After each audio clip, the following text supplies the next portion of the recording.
Assalamualaikum warahmatullahi wabarakatuh. Saya Bonda Seri daripada Pusat Terapi Al-Insan. Bonda ingin berkongsi hari ini.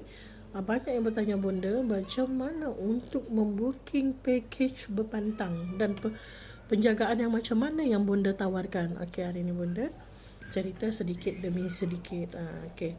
Pakej penjagaan pantang Bonda ni kita akan datang ke rumah pelanggan pada hari ketiga selepas bersalin. Jadi bila ada yang tanya dengan Bonda, kenapa tak datang pada hari pertama selepas bersalin? Okey, Bonda nak beritahu dekat sini, bukan kita tak nak datang, sebab dalam keadaan ibu masih lemah dan urat masih lagi apa. Jadi kalau kita nak terus mengurut, keadaan tubuh pada ibu itu akan bertambah sakit. Kenapa Bonda cakap macam tu? Sebab dalam keadaan dia masih lemah ketika melahirkan dan darah masih ada, maksudnya darah yang banyak ketika melahirkan, keadaan pun jadi lemah. Jadi kita mensyurkan untuk membuat urutan selepas 3 hari selepas bersalin, kerana takut berlakunya pertumpahan darah, maksudnya keadaan yang belum sesuai untuk mengurut. Jadi bilakah masa sesuai untuk mengurut? Adalah 3 hari selepas bersalin.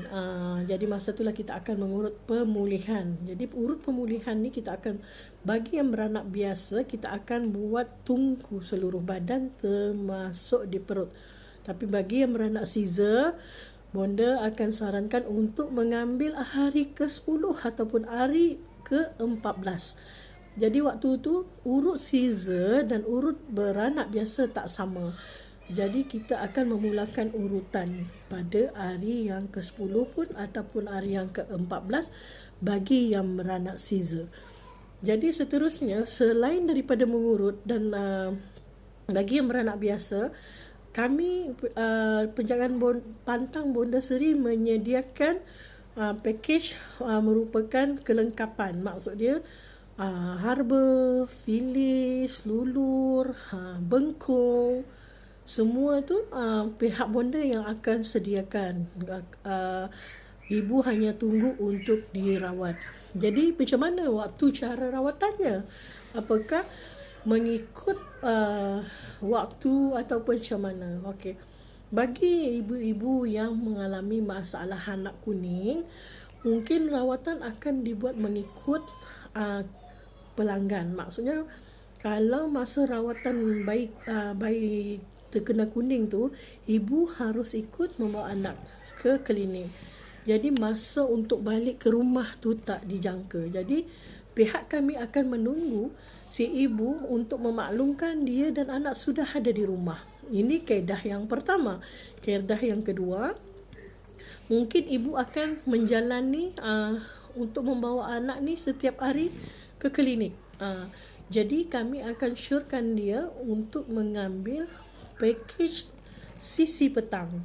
Maksudnya sisi petang ni di antara jam 1 ataupun jam 2. Jadi bagi ibu-ibu yang berada di sekitar Sabah, terutamanya di Papar ataupun di Labuan kami masih lagi membuat perkhidmatan penjagaan pantang yang di staf-staf Bonda masih ada di sana dan masih menjalankan penjagaan berpantang. Jadi di samping itu kami juga menyediakan makanan berpantang untuk ibu-ibu. Itu pun kalau ada yang meminta untuk kami menyediakannya. Seperti kelengkapan pantang adalah bersona, berlulur dan bertangas. Jadi kita tidak ada yang bertanya Bonda, apakah ada tangas kering? Tangas kering ni yang berasap-rasap tu, orang dulu-dulu selalu pakai tu. Tangas kering, tapi Bonda tidak memakai tangas kering, cuma kita menggunakan tangas basah. Tangas basah ni adalah daripada sirih ataupun majakani ataupun ramuan yang Bonda buat sendiri. Jadi untuk siapa yang berminat untuk lebih mengetahui lebih lanjut tentang penjagaan pantang Bonda Seri, bolehlah hubungi Bonda ataupun anak-anak buah Bonda pada WhatsApp. Jadi jangan lupa hubungi nombor yang di bawah dan boleh buat booking. Jadi bonda nak bagi tahu kalau nak booking tu, ada yang bertanya kalau nak booking bonda bila. Jadi 2 bulan lebih awal adalah yang terbaik untuk booking, ataupun sebulan lebih awal. Kerana kenapa bonda macam cakap macam tu, kadang-kadang masa booking ni ada yang bonda akan mengambil siapa yang dulu booking, itulah rawatan yang akan dimulakan pada mereka. Maksud dia kalau puan booking yang kedua, mungkin puan akan dapat sisi yang kedua. Itu kena faham. Jadi berapa lama waktu rawatan? Ini tergantung kepada rawatan apa yang kita buat hari ni. Misalnya hari ni ada urut, ada tungku seluruh badan, ada sauna dan mandi herba. Jadi kadang-kadang rawatan ni mengambil masa 2 jam lebih ke 3 jam. Jadi kita perkhidmatan penjagaan pantang bonda seri ni dia tak stay tau. Dia cuma buat kerja, urus anak, urus ibu, siap semua kerja, dan kami akan terus balik dan baliklah, siap kerja terus balik macam tu. Tiada yang stay. Jadi untuk yang berminat bolehlah WhatsApp bonda di nombor yang tertera di bawah tu. Okey. Jadi segala pertanyaan yang mana yang tak faham boleh terus WhatsApp pada bonda. Okey, itu saja. Assalamualaikum warahmatullahi wabarakatuh.